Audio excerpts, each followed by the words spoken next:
hordoftoota maatii koo akkam jirtu nagaa keessanii nageenyi waaqayyoo bakkaaf kallattii jirtanitti dachaa isiniif haa baay'atu jirtu ani nagaa godha waaqayyoof haa galatu nagaan na bira jiru simbiras akka jiru abdii guutuun qaba waaqayyoorraa baga nagaan isiniif ta'e baga nagaan naaf taatan isiniin jechuun jaaladha hunduma keessanuu akkuma amantaa keessanitti nagaan isiniif haa baga nagaan naaf taatan obboloota koo nagaa kootti aansuudhaan guyyaa har'aallee seenaa kan biraa isiniif qabadhee dhufeen jira hamma dhumaatti na waliin turaa laayik gochuun dagatinaa sheer gochuus hin dagatinaa laayik sheer gochuudhaan hiriyoota keessan kan biraanis naaf gahaa isiniin jechuun jaaladha obboloota koo hamma dhumaatti na waliin turaa akkasuma seenaa koorraa wanta hubattan saanduqa koomentii jala naaf gahuu hin dagatinaa isiniin jechuun jaaladha egaa kara seenaa kootti yeroon darbu seenaan kiyya kan har'aa abbaa fi ilma ilaallata waa'ee abbaa fi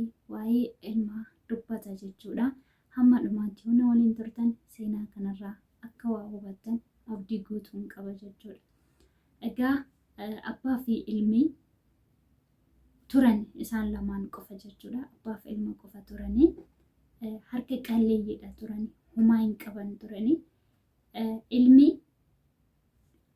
abbaa koo jireenya keessa jireenya koos nan jijjiira kanaafiyyuu sirraa fagaadhee iddootti hojiin jirutti deemee hojjedhee jijjiiramuun qaba jedhee abbaa isaa mari'achiise abbaanis tole ilma koo waaqayyoon fayyaa siif haa kennu deemee hojjedhu jedhee eeyyameef egaa ilmi eeyyama abbaa fudhatee kara hojii deemee hojjete of jijjiiree akkasuma abbaa isaa jijjiirutti deemee hojjechuu eegale waggoota erga lakkoofsisanii booddee abbaan isaa jalaa dhukkubsate yeroo dhukkubsatu bilbila kaasee ilma isaa irratti bilbilee yaa ilma koo na dhukkubaa jira baay'ee ijaan si arguun barbaada otoon sin argin du'uun barbaadu atamtamumaan akka na bira dhuftu nan barbaada jedhee itti hime ilmillee lakki abbaa koo walii galleetoo kanan sabaraa bahe jiruu koos jijjiireen jiruu kees jijjiira otoon hin jijjiiramin immoo kara keetti deebi'uu hin danda'u ati immoo hin duutus hin fayyitas jedhee abbaa isaatiif deebii akkanaa kenneef abbaanis tole ilma koo erga jettee jedhee irraa fudhate haa ta'uyyuu malee dhukkubichi abbaa isaa itti dabalamaa malee irraa hir'achaa hin deemne ture egaa ammallee irra deebi'ee bilbila kaasee kara ilma isaatti bilbilee yaa ilma koo anaan baay'ee na dhukkuba bareena hin ba'u waanan ta'eef ijaan otoon sin argin du'uu hin barbaadu lubbuudhaan otoon jiruun si arguu barbaada kootu na argeetii deebi'e al tokko qofa si arguun barbaada jedhee abbaas ilma isaatti dubbate ilmi ammallee irra deebi'ee lakki abbaa koo maaliif duuta hin duutu ati ni jiraatta kanaafiyyuu ani jiruun koo naaf hin goone har'ayyuu hir'uudha ganaadha wantin kara kee deebi'uuf homaa waan tokko hin qabanne kanaafiyyuu hin dhufu nan eegin atis hin duutu ni fayyada jedhee abbaa isaatti ni dubbate jechuudha abbaanis tole erga jettee jedhee ni fudhate haa ta'u garuu abbaan isaa dhukkubichi isaa itti guddachaa waan deemeef itti dabalamaa malee irraa hir'achaa hin deemne guyyaa tokko kaa ni jira mitiiree guyyaan tokko namni kamiyyuu ta'ee biyya lafaa kanarra kan dhufe yeroodhaaf hanga waaqayyoof biyya lafaa kanarratti isaaf eeyyame erga jiraatee boodee lubbuudhaan ni darba jechuudha egaa dhukkubichi abbaa isaallee itti hammaachaa waan dhufeef abbaan isaa guyyaa tokko lubbuudhaan ni darbe egaa lubbuudhaan yoo biyya lafaa kanarraa boqotan firri isaanii kara ilma isaatti bilbilanii kottu abbaa kee awwaalladhu abbaan kee boqotanii jiru jedhanii itti himan ilmis waan hundumaa dhiisee hojiillee dhiisee jireenya isaa hir'uu sanillee dhiisee wanta hundaa dhiisee atamtamaan karaa iddoo abbaan isaa jirutti deeme yoo achi ga'u abbaasaa reeffa malee jiraasaa argachuu hin dandeenye kootu yaa ilma koo guyyaan jedhamee kadhatame sun hin hafte waan godhu wallaale itti dukkanaa'e ni iyye maraate garuu jira abbaasaa abadan argachuu hin dandeenye gaabbillee garuu isa kan darbe deebisuu hin dandeenye. Egaa maal jedhe reeffa abbaasaa saaxinii reeffa abbaasaa irratti gadi gumbifamee yaa abbaa koo jedhe jiruun koo hir'uu dhabee kanaafan sirraa fagaadhee jiruu koo guuttachuuf jechan sirraa fagaadhee otoon sin arganaan jettuu otoonan argin lubbuudhaan na jalaa boqatte dabarte anuu amma akkam ta'ure isaan si fidaree jedhee abbaasaatiif ni bu'aa ture.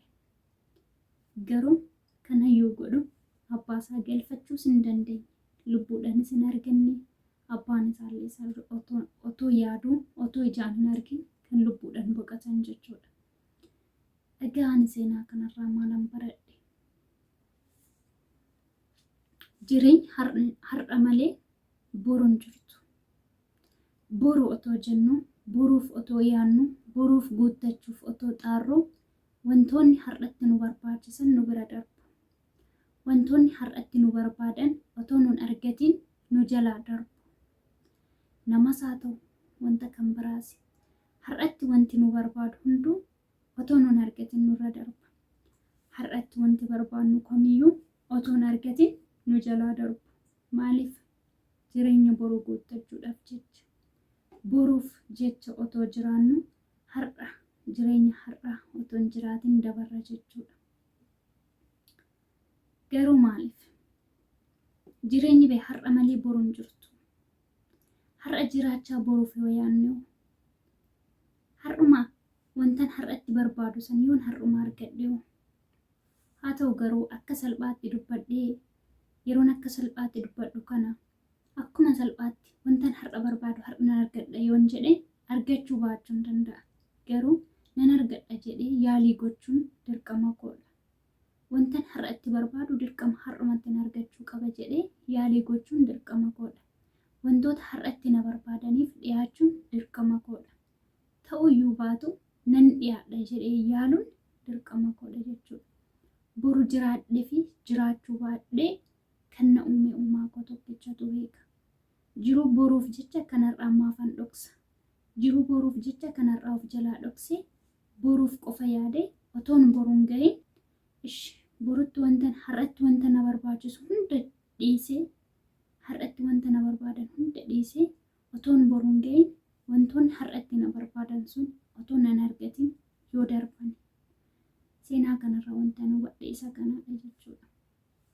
Abbaan isaa lubbuudhaan otoo jiru kootu yaa ilma koo sin argaa otoo inni jedhee itti iyyuu ilmi jiruu isaa boruu jijjiirrachuudhaaf jecha jireenyaan abbaa isaatti mul'achuu hin dandeenye. Garuu erga abbaan isaa lubbuudhaan boqotee booddee jiruun isaa kan boruu sunis haftee hojiin isaa inni hojjechaa jiru sunis hafee reeffa abbaa isaatiif jecha atamtamaan fiigee gale jechuudha. Garuu otoo lubbuudhaan abbaan isaa lubbuudhaan otoo jiru san otoo fiigee galee hin gaabbuu ture. Hin gaabbe waan godhu wallaale deebisuu garuu hin dandeenye. Dura odoo ta'ee garuu hin gaabbu ture. Odoo deemee laalee abbaan isaa lubbuudhaan otoo jiru deemee laalee ergannas deebi'eeyyuu abbaan isaa odoo kan boqotan ta'eeyyuu hin gaabbu ture. Garuu hin gaabbe baay'ee deebisuu hin dandeenye. Kanaafuu ani hagam beekurraa wanta tokko yoon isiniif qoodu jireenya boruutiif jecha boru guuttachuudhaaf jecha wantoota har'atti nu barbaachisan wantoota har'atti nu barbaadan dhabuu hin qabnu jechuudha. Har'uma dhiyaachuu fi qabna har'uma argachuu qabna. Kuni jechatti salphaadha. Gochatti garuu ulfaachuu danda'a. Garuu yaaluu qabna jechuudha. Wanta har'atti nu barbaachisaniif har'uma argachuudhaaf yaaluu qabna. Wanta har'atti nu barbaadaniif har'uma isaaniif dhiyaachuudhaaf yaaluu qabna. Maatii keenyas haa ta'u obbolaa keenyas haa ta'u har'atti nu barbaadu yoo ta'e har'umatti dhiyaachuu fi yaalii gochuu qabna jechuudha.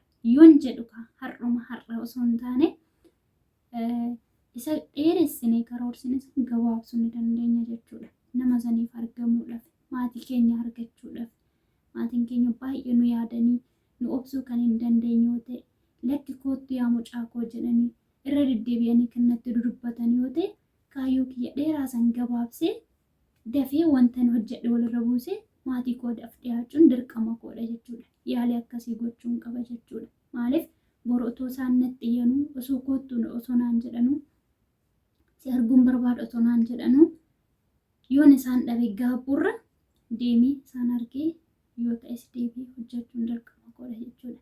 Yaalii akkasii gochuu qabna jechuudha. Jireenya boruu qofa laaluu hin qabnu, har'allee jiraachuu qabna. Gammaduu yoo ta'e har'allee gammadaa, har'allee jiraachaa kan boruuf yaaduu qabna jechuudha. Boru kan nuun ga'u Waaqayyoon qofa waan ta'eef. Boru geenye fi ga'uu baannee kan hin beekne jireenya har'aa ofitti dukkaneessinee boruuf qofa yaadna nuti. Kuni garuu dogongora ta'uu hin qabu jechuudha. Jireenya har'aas yaaduu qabna. Kan boruu qofa osoo hin taane har'as jiraachuu qabna. Wantoota nu barbaadaniif har'a dhiyaachuu qabna. Yaalii gochuu qabna bakka. Yaalii gochuu qabna jechuudha. Hagam beekurraa isa kanan isiniif qooda jechuudha. Seenaa mucaa kanaa hedduu na gaddisiise jechuudha. Baay'ee wanti nama ajaa'ibu mucaan kun bakki irratti jireenya har'a malee boru hin jirtu bakki irratti nama jechisiisu otoo lubbuudhaan jiru koottu yeroo jedhu didee erga abbaan isaa boqatee fiigee dhaqe garuu argachuu hin dandeenye jechuudha. Wantoonni akkanaa kun ni jira jechuudha. Kanaaf yoo wanta har'atti nu barbaadaniif har'uma dhiyaachuun yaalii gochuu qabna jechuudha. Hagam beekurraa isa kana isiniif qooda seenaa kana ilaalchisee wanti natti dhaga'ame otoo akkas ta'e gaariidha kan jedhu tokko isiniif qooda jechuudhaani. Isinis immoo yaada qabdan saanduqa koomentii jala kaa'uu ni dandeessu. Hamma dhumaatti waan waliin turtaniif galatoomaa isiniin jecha laayik sheer keessaniifis galatoomaa. Warreen haaraa taatan sabskiraayib gochuudhaan maatii qootaa. Akkasuma yaada keessan saanduqa koomentii jala kaawwadhaa. Gaafii soo barbaadan waan barbaadan gaafachuu ni dandeessu jechuudha. Hamma dhumaatti waan waliin turtaniif galatoomaa isiniin jedha. Waan hundumaafuu galatoomaa obboloota koo kabajamtoota. Akkuma amantaa keessaniif hunda keessanuu nagaan isiniif hawwa. Nagaa Waaqayyo keessanaaf jiraadha. Baay'een isin jaaladha. Baay'een isin kabaja. Bakka jirtanitti nagaa Waaqayyo keessa jiraadha. Galatoomaa.